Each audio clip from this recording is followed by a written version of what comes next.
it's targeted mobility work, and we're going to be focusing on the hamstrings, okay? So the hamstrings are at the back of the leg, and the hamstrings kind of insert just at the base of your butt, and they go along the back of the leg and kind of stop just beyond kind of the nook of the back of the knee.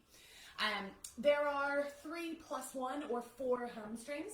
So you've got sort of 3 that go the whole distance, and you've got 1 that kind of comes halfway. So some people call it 3 + 1, or some people just say you've got 4 hamstrings. Okay, so 4 hamstring muscles together working. You know, these get tight for lots of reasons. They're generally tight on a lot of people. And so in this morning's class, it's probably going to be about half an hour. We're not going to do heaps of poses, but we're going to be holding these poses for 3 to 5 minutes, okay? So they're going to be longer holds, all right? But it should be not too bad, okay? So we're going to start in a position that's generally seen as a restorative position. So this is going to be your ragdoll, okay? So I want you to have bent knees in this ragdoll. You're going to start to fold over. Now you can have the arms off the mat, holding onto opposite elbows. You can have the hands dangling on the floor. You can have the toes pointed forwards, or you can have the toes pointed slightly out. Take a moment to kind of settle into this. And even if those knees are bent, you're going to start to feel the hamstrings at the back. Now, this is going to be a 5-minute hold. If for any reason you start to get dizzy or lightheaded, you can just plop yourself down, bringing the head slightly up. And when you feel okay, you can just send the bum back up. So if you are holding onto the elbows, you're going to create more of a sort of pull of gravity as it draws the head down, and that's fine. You may or may not be able to keep the hands off the mat the whole time. And as sort of we tilt the bum up higher, it starts to pull on the hamstring more. So the more that you send the butt up, if you think this is the sort of starting point of that hamstring, then as you lift the butt up, that hamstring is being pulled, okay? So we're essentially just letting gravity do the work. Been here for a minute, okay? So you want to let yourself become as heavy as possible.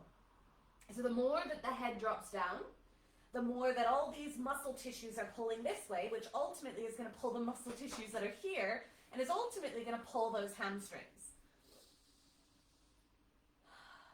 So just taking a moment, and if you can't stay perfectly still, you can do a little sway. A little sway from side to side. If that feels nice. Just going to fix this. Take it a little bit closer. Nice. So 2 minutes in now. You're probably starting to feel those hamstrings. And I want you to, if you can, breathe out of the mouth. So if you can, breathe in for maybe 4 or 5 through the nose, and then exhale for maybe 6 or 7 out of the mouth. Keep focusing on trying to send your butt higher to the sky. I'll have a nice red tomato face by the end of this, I'm sure. Let the elbows and the head drop.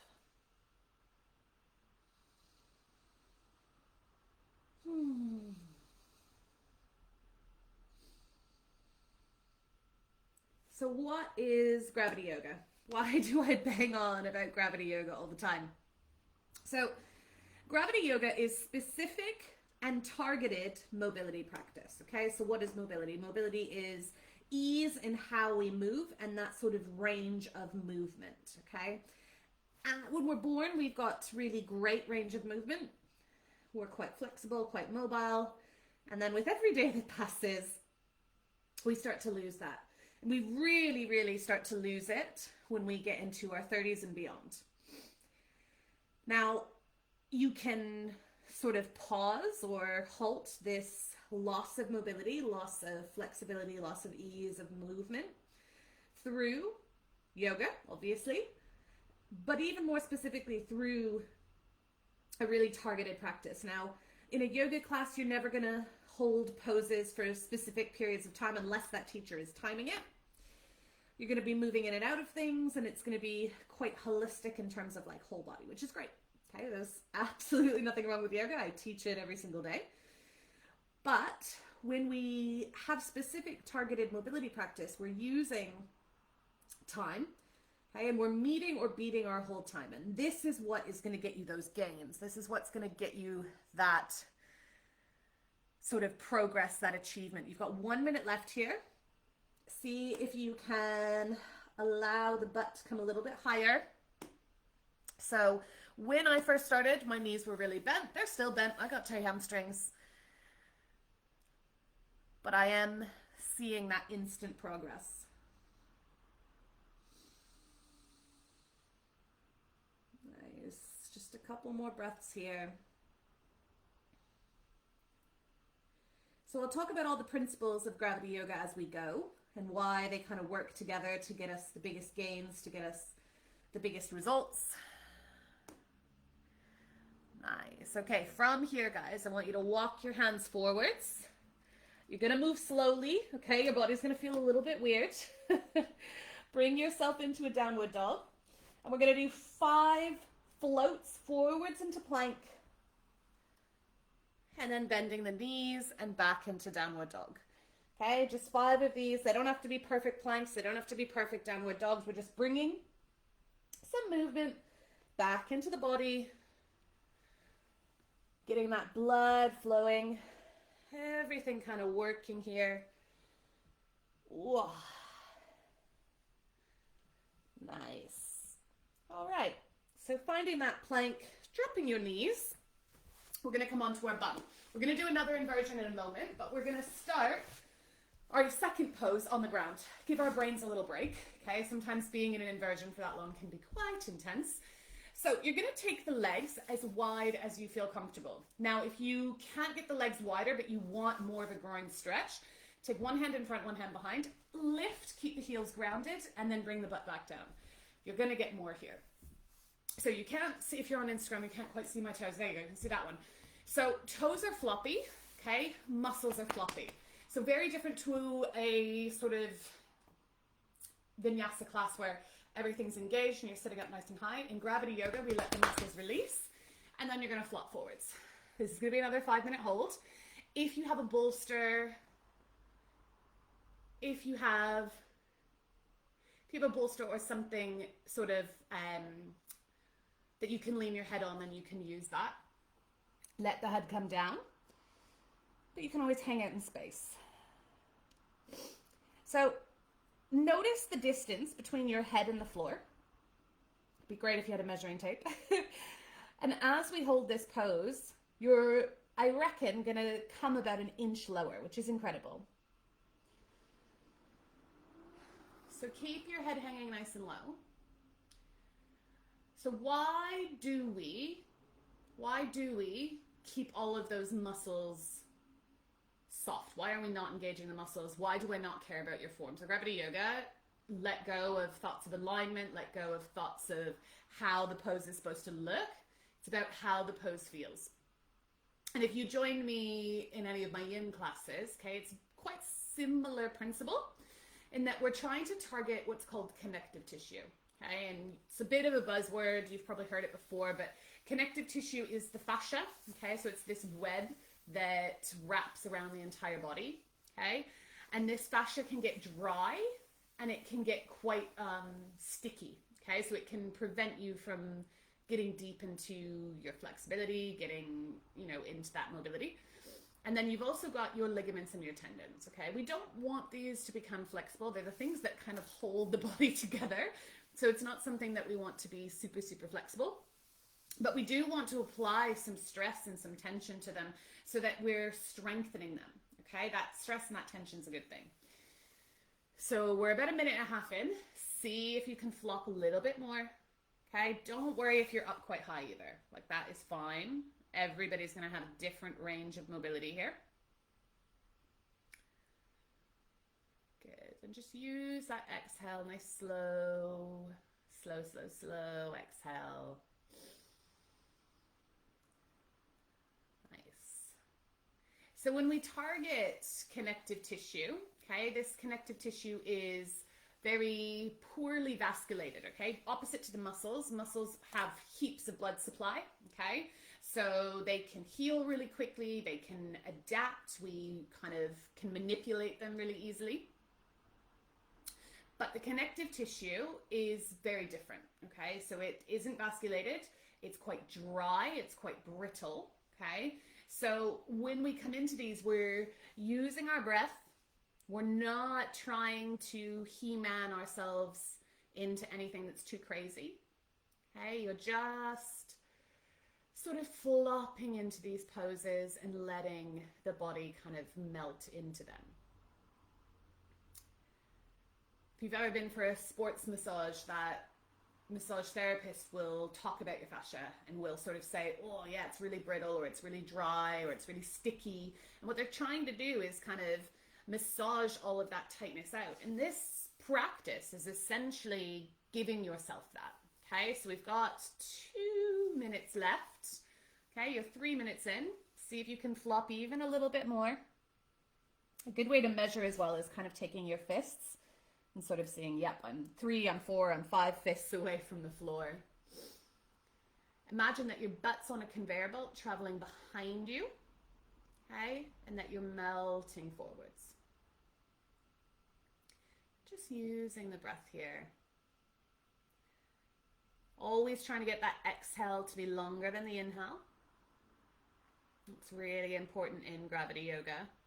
The reason for this is it helps to relax us, helps to calm us down, and therefore it allows your stretch reflex,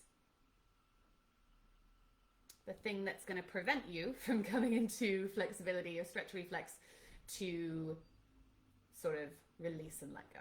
Okay, stretch reflex is a good thing. You want your stretch reflex. It prevents injury. But sometimes the brain and the stretch reflex kind of go, oh, no, I don't want to do this. And as long as you're practicing in a safe way, if you get that stretch reflex to calm down, to release, then you can access more mobility, more flexibility. So last 30 seconds here, guys. See if you can get that head even closer to the mat. Bringing that head down. Letting yourself come a little bit more. It's probably going to feel uncomfortable. That's okay. We need a bit of discomfort when it comes to gravity yoga. Good. And then slowly, slowly, slowly start to bring yourself up. I talk a lot about feeling like a tin man when we do this kind of practice. So take your hands under your knees. Wow. Nice. Bring your feet onto the floor and just take a little windshield wipe with those legs. So we're going to come into another inverted hold, and we're going to come into a down dog. Now this is going to be a 5-minute hold. I'm not expecting all of you to be able to hold this that long. So bring yourself into your downward dog, and then walk your downward dog slightly in, okay? So it's a shorter downward dog than normal. Take the feet slightly wider, plant the hands, and then forget about alignment, okay? So if you're not sure, find your nice wide downward dog, heels off the mat. Walk the feet slightly in, heels will probably come down. You can turn the toes slightly out, and you might also walk those hands slightly in. Let the head go, and this is it, guys. So the first kind of minute or so might not feel that bad. This becomes, I don't want to say this, but it, for me anyways, becomes a little bit of torture. The sensations in this are going to change and manipulate as we go. But just do your best.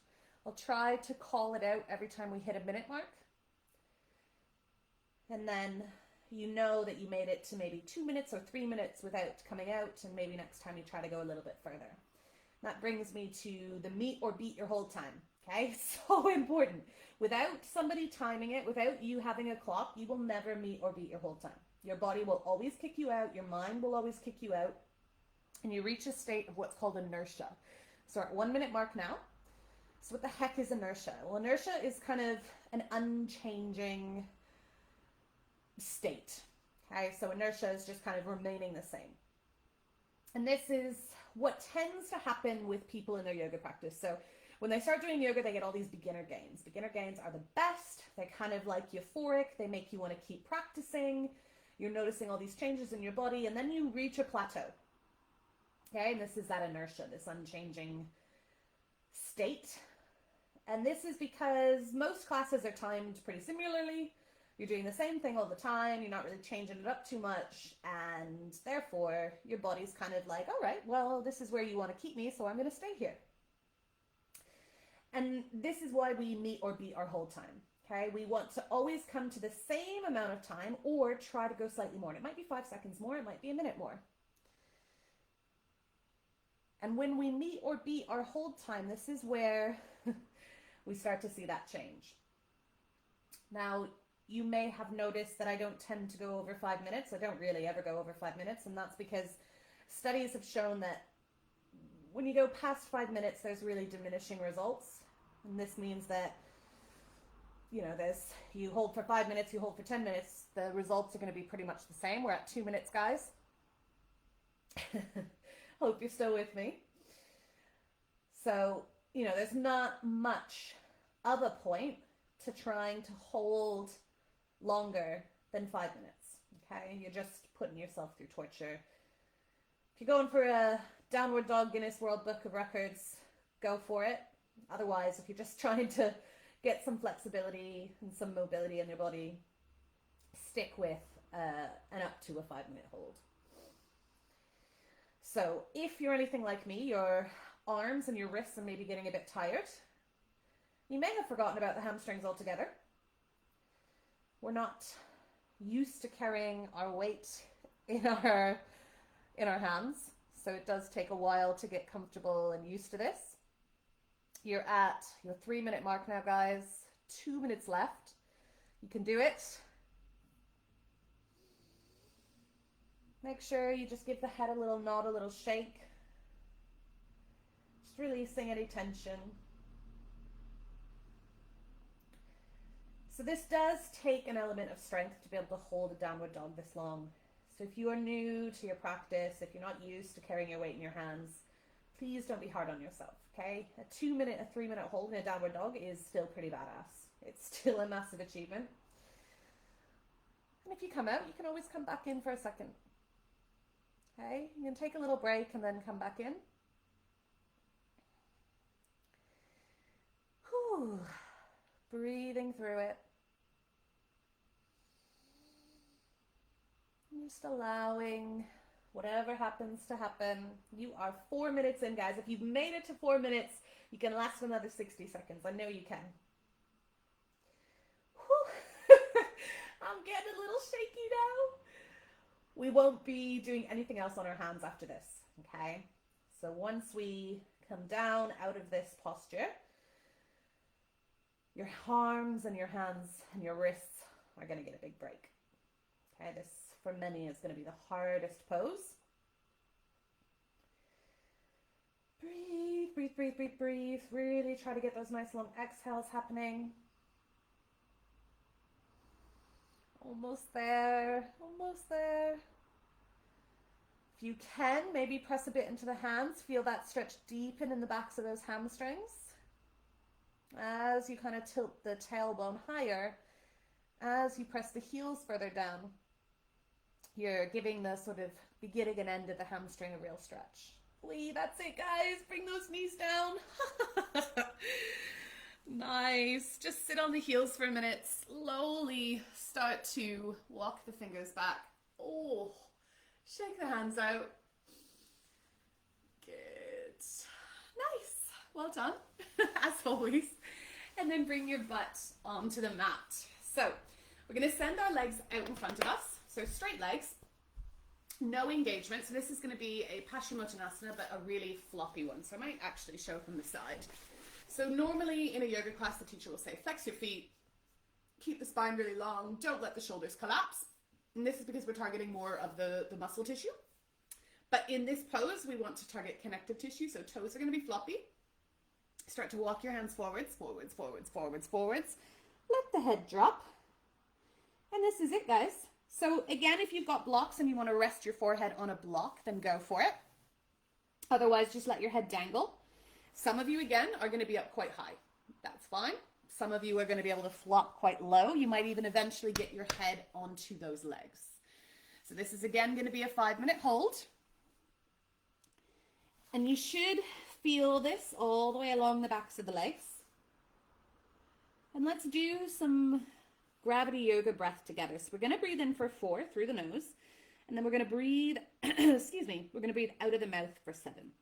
Okay, so breathing in for 4, 3, 2, 1, out of the mouth, 7, 6, 5, 4, 3, 2, 1, in 4, 3, 2, 1, out, 7, 6, 5, 4, 3, 2, 1. Keep going in 4.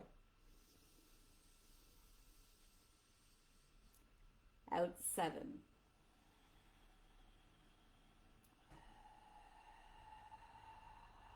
In 4. Out 7. And as you breathe out, see if you can get the head closer. Good. Keep going in 4. You might lift a little bit out of the pose as you inhale. Out 7, out of the mouth. See if you can drop a little bit lower. Nice. You're 2 minutes in now. You can see that my head's still quite away from my legs. I just want to keep allowing myself to come down. I always give myself the excuse that my belly and my boobs keep me from ever coming all the way down. Truth of the matter is, there are people with much bigger bellies and much bigger boobs than me who can totally collapse over those legs. So if you're using that as an excuse as well, I want you to really start to investigate some kind of body positive yogis. There are some amazing sort of queens and amazing, incredible people out there with fantastically round and lovely bodies who are absolutely smashing it in the yoga world. You don't have to be a stick figure to do this. You don't have to even be a yogi to do gravity yoga, okay? I sort of want you to dismiss that idea. This is a supplement to any other kind of practice. Maybe you're a CrossFitter, maybe you're a golfer, maybe you're a runner. Gravity yoga, I really want you to see it as your best friend. See it as something that you can do maybe a couple times a week for a longer period of time, or even better, maybe 15 minutes a day. Okay, a couple poses a night, and you just spend 5 minutes if you can in each pose. Just allowing yourself to really stretch into it.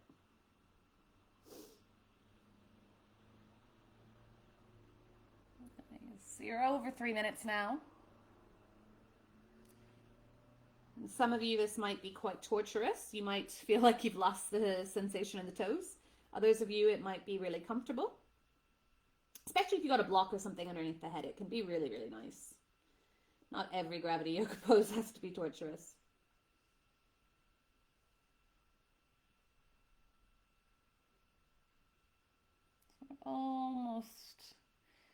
Almost at the kind of 1 minute mark left. See if you can come a little bit further.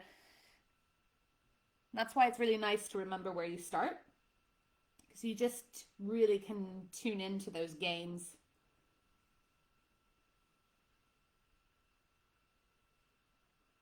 Good, so 1 minute left here, guys. See if you can come a little bit further. You can slide the hands up towards the feet or let them rest on the floor. It doesn't matter where the hands go.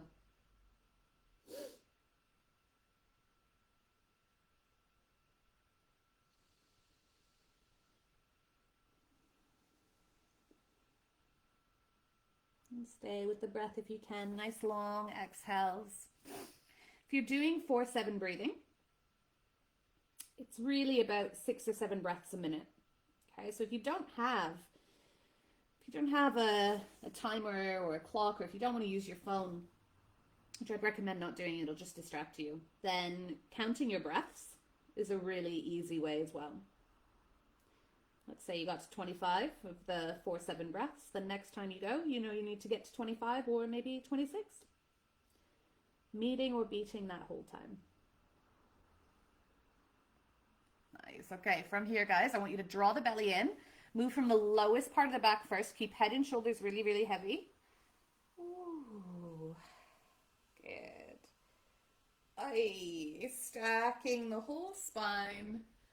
Good. Let's take the hands onto the floor behind us. Let's take 3 reverse tabletops. Just a nice way to bring some blood back into the body. So feet on the floor. As you inhale, lift. And exhale, lower back down. Nice. Inhale, lift, push into the floor. Exhale, lower back down. We'll do one more. Inhale, lift. And exhale, lower back down. All right, so we're going to do one more pose, but we're going to do it for 3 minutes on each side. So what I want you to do is extend your right leg. Okay, so right leg extends, left foot goes into the side of that leg. And then you're going to turn your torso, so you're facing that right leg is soft. And then again, we're just going to fold over that leg. Okay, and you might find that you come further towards the leg than you did when both legs were extended. So let your head hang. So this is going to be a 3-minute hold. So this is called an asymmetrical pose. And you just keep yourself in the pose. You don't need to look at me at all. I'm not doing anything. So asymmetrical means that the body parts, okay, the legs in this case, are doing something different. The pose that we just came out of, where the legs were extended, both of them doing the same thing, that's a symmetrical pose. Okay, so both of the legs are being asked to do the same thing. Asymmetrical, okay, this is where we are really here only working the right hamstring. And this is where we start to see the discrepancies in the body.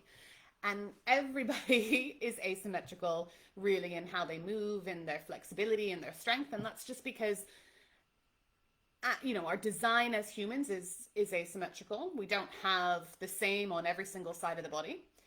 We don't move in a symmetrical way. Okay, so we have a dominant hand, a dominant foot. We tend to really favor one side over the other. So you're a minute in. And what I want you to pay attention to is how this side feels. Okay, and when we come to do the left side, you've got that direct comparison. And for me, my left side is a lot tighter than my right.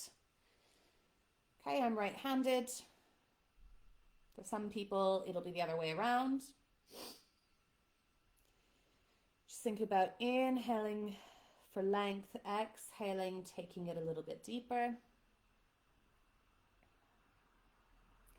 Just letting yourself drop. Again, the head can be supported. If you want, you can take your hands into fists. If you can get your head to rest there, you can use blocks, or you can just dangle in space. You've got 1 minute left on this side.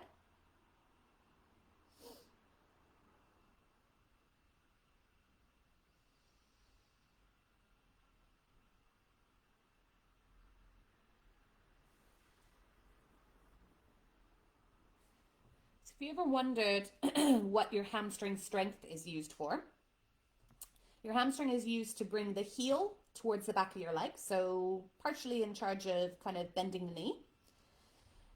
And also, if you're in bridge pose, lifting the butt. Okay, so lifting the butt off the floor, your hamstring is strengthening here. And a lot of people, if they overstretch their hamstrings, then they lose the power and the strength. So it's all about balance. Yoga is never 100% about just flexibility and mobility. We need to strengthen and stretch. And that's why I say that gravity yoga should not be your main practice, okay? It's supplemental. If you only ever practice gravity yoga, you'd be a bendy Wendy, but you'd probably really struggle with strength. So that's the time for this side. Bring yourself out. Ooh. Good. You're going to bend your right knee. Let's just take the feet together. Little windshield wipe, little butterfly here. Bringing some blood back into those body parts. And then we're going to extend that left leg. Good. So remember what I said. Remember how far you came down over that leg, especially at the beginning on the first side. Turn the torso to face that left foot, floppy foot, and then bring yourself down. And it's really crazy, the difference. So my head was way closer on the first side. I'm really far away from my leg on this side. So just do the best you can, okay? Flop into it, okay? Wet noodle, it's the principle of gravity yoga. We want to be boom, kind of as floppy as we possibly can. This is really sort of against a lot of what yoga, especially those sort of vinyasa classes, kind of teach you. It's very similar to yin. So if you are someone who practices yin or maybe even restorative yoga, this will feel quite comfortable, quite normal. If you're more of a vinyasa power yogi, then this might be going against every fiber of what you've learned. So we're a minute in now. See if you can come a little bit lower.